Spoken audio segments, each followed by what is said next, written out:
जय सिया राम।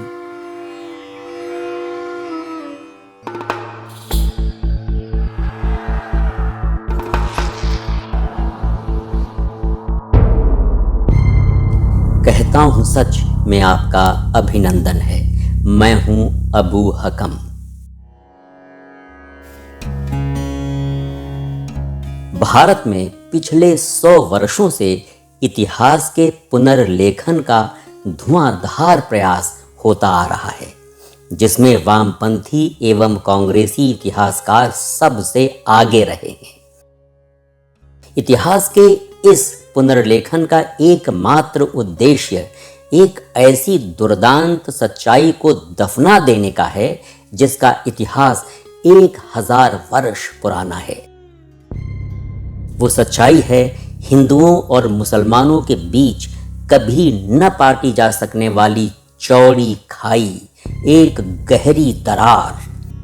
मगर इन धोखेबाज इतिहासकारों और बुद्धिजीवियों को लगता है कि एक बहुत बड़ा झूठ बोलकर वे हिंदुओं और मुसलमानों के बीच सामंजस्य और मैत्री भाव पैदा कर सकते हैं। उन्हें इस्लाम और सनातन या हिंदू धर्म के बीच जो आधारभूत अंतर एवं आधारभूत शत्रुता है उसका जैसे पता ही नहीं।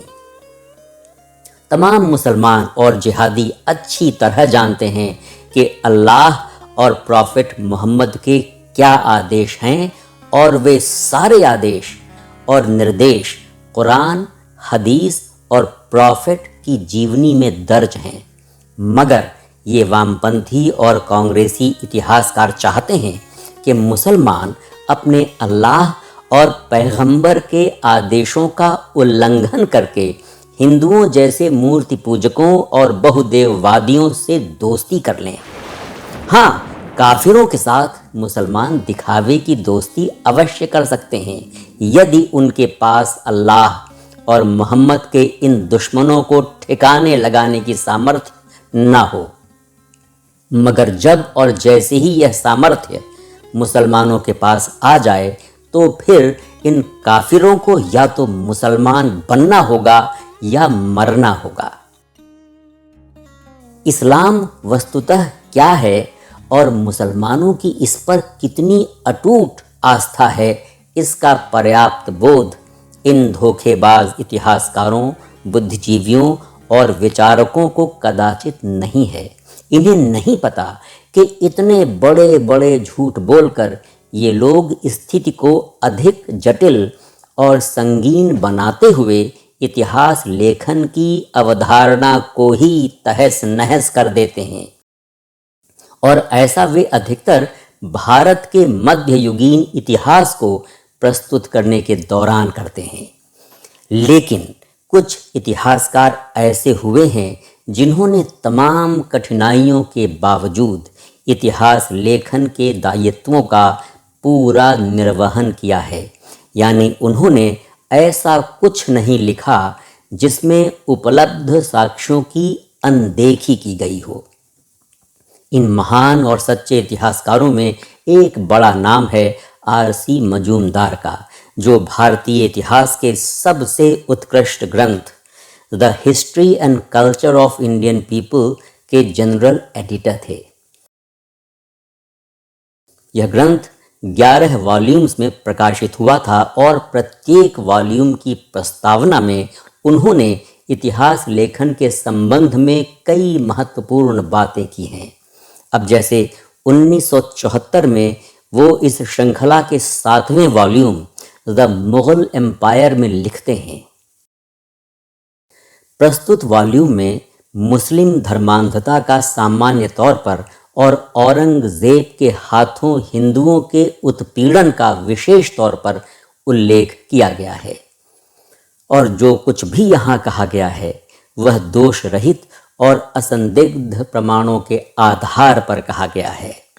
किंतु इसमें शायद ही कोई संदेह हो कि इसकी निंदा और भर्त्सना इतिहासकारों का वह छोटा सा वर्ग तो करेगा ही जिन पर सरकार की कृपा है, साथ ही बड़ी संख्या में वे भारतीय भी करेंगे जो राजनीति और समाज में ऊंचे स्थानों पर विराजमान हैं। एक तथ्य जो बहुत पीड़ादायक है किंतु जिसकी उपेक्षा नहीं की जा सकती वो ये है कि हिंदू धर्म के प्रति मुसलमान हुक्मरानों के मजहबी पागलपन और असहिष्णुता का जो इतिहास है उसके पुनर्लेखन का एक सोचा समझा और सुस्पष्ट प्रयास किया जा रहा है। आरंभ में तो यह एक राजनीतिक प्रयोजन के चलते हो रहा था जिसका उद्देश्य था अंग्रेजी शासन के विरुद्ध हिंदुओं और मुसलमानों को एकजुट करना, लेकिन तब से लेकर आज तक ये सिलसिला चला आ रहा है। भारतीय राष्ट्रीय कांग्रेस के तत्वावधान में लिखे गए एक इतिहास में इस आरोप को नकार दिया गया कि मुसलमान शासकों ने मंदिरों का ध्वंस किया था। उल्टे पूरे जोर शोर से ये कहा गया कि धर्म के विषय में मुसलमान शासक बहुत उदार और सहिष्णु थे। इस तरह के इतिहासकारों के पद चिन्हों पर चलते हुए एक प्रतिष्ठित इतिहासकार ने तो महमूद गजनवी तक को उसके मजहबी उन्माद और विशुद्ध कट्टरपन से बरी कर दिया है। महान इतिहासकार जदुनाथ सरकार ने औरंगजेब पर मजहबी कट्टरता और असहिष्णुता के जो आरोप लगाए थे उनके विरोध में और औरंगजेब के समर्थन में कुछ भारतीय लेखक बढ़ चढ़कर आगे आए हैं। यह तथ्य भी बहुत रोचक है कि एनसाइक्लोपीडिया ऑफ इस्लाम के संशोधित संस्करण में औरंगजेब पर जो लेख मूलतः सर विलियम वाइन ने लिखा था उसको हटाकर एक धूर्त इतिहासकार के लेख को शामिल किया गया है, जिसमें इस धूर्त इतिहासकार ने मंदिरों को ध्वस्त करने वाली औरंगजेब की नीति को विवादित बताया है। इसका अर्थ ये हुआ कि स्वयं औरंगजेब ने अपनी नीतियों और कार्यकलापों के बारे में जो दस्तावेज छोड़े हैं वे उतने सही नहीं हैं जितने के इन धूर्त इतिहासकारों के दावे। बंगाल में 1915 में आयोजित एक ऐतिहासिक सम्मेलन में जदुनाथ सरकार ने बंगाली में दिए गए अपने अध्यक्षीय भाषण में कहा था, मुझे इससे मतलब नहीं कि सच्चाई सुखद है या दुखद या प्रचलित नज़रिए से उसका मेल है या विरोध। मुझे इसकी भी चिंता नहीं कि सच्चाई मेरे देश की महिमा या प्रभा मंडल को आघात पहुंचाती है या नहीं। सच्चाई के उद्घाटन के लिए यदि आवश्यक हुआ तो मैं बड़े धैर्य के साथ मित्रों और समाज की निंदा और उपहास को भी बर्दाश्त कर लूँगा, पर सच्चाई की अपनी तलाश जारी रखूँगा। सच्चाई को समझने का प्रयास करता रहूँगा और सच्चाई को स्वीकार करता रहूँगा। इसके काफ़ी समय पश्चात जब डॉक्टर राजेंद्र प्रसाद ने सहकारी तौर पर भारत के विस्तृत राष्ट्रीय इतिहास के लेखन की योजना का आरंभ किया तो उन्होंने जदुनाथ सरकार से इसका मुख्य संपादक बनने का अनुरोध किया। जदुनाथ सरकार ने 19 नवंबर 1937 को डॉक्टर राजेंद्र प्रसाद को लिखा, राष्ट्रीय इतिहास दूसरे किसी भी महत्वपूर्ण इतिहास की तरह ही तथ्यों और उनकी तर्क संगत व्याख्या के मामले में सच्चा होना चाहिए। राष्ट्रीय इतिहास इस अर्थ में राष्ट्रीय न हो कि अपने देश के अतीत में हर वह चीज़ जो लज्जाजनक या अकीर्तिकर हो उस पर लीपापोती कर दी जाए, कदापि नहीं। बल्कि यह इतिहास इस अर्थ में राष्ट्रीय हो कि उसमें जो कुछ अच्छा नहीं है उसे भी सम्मिलित किया जाए, साथ ही उन उत्कृष्ट और उदात्त पहलुओं की ओर भी इंगित किया जाए जो हमारे देश की विकास यात्रा का हिस्सा रहे हैं। इस मामले में निर्णायक भूमिका इतिहासकार की होनी चाहिए, जो हमारे राष्ट्रीय चरित्र के किसी दोष या कमी को छिपाए नहीं अपितु अपने चित्रण में उसके उत्कृष्ट पहलुओं को भी सम्मिलित करे, ताकि हमारे राष्ट्र को उसकी संपूर्णता में प्रस्तुत किया जा सके।